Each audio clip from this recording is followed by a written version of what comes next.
This program will now introduce you to some of our safety rules. ANSI-approved hard hats and safety glasses with side shields are required. Hard-toed boots with a defined heel are required in all work areas. All persons must dress appropriately while on our property. Shorts, flip-flops, sleeveless shirts, and tank tops are not allowed. Some areas require additional PPE. Energy control is a key aspect of any safety program and is a Morenci critical safety rule. Lockout, tagout, tryout is required where injury could occur from unexpected startup or release of hazardous energy.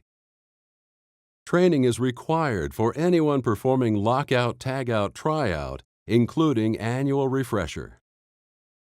After unloading, the following procedures must be followed.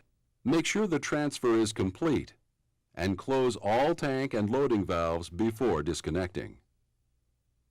Securely close all vehicle internal and external valves and dome cover before disconnecting. After securing all hatches, disconnect grounding and bonding wires as applicable. Make sure the hoses are drained to remove the remaining fuel before removing them away from the connection. Always use a drip pan.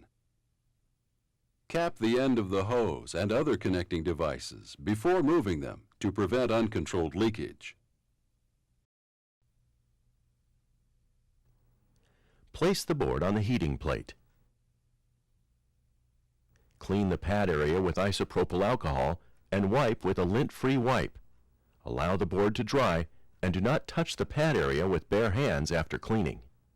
Align the hot air gun over the center of the die pad area. Be careful not to touch the work areas of the PCB. Place the temperature sensor of the heat plate on the board. Turn on the heat plate. Set the temperature to 150 degrees Celsius and begin heating the board.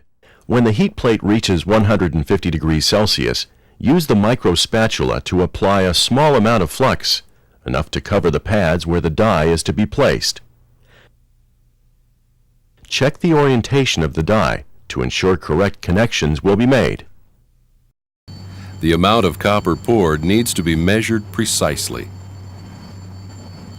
This is done with the Outokumpu scale and the associated electronic controls. The scale's load cell measures the amount of copper poured from the ladle. The scale feeds a signal back to the hydraulic system, which controls the pouring rate of the casting ladle.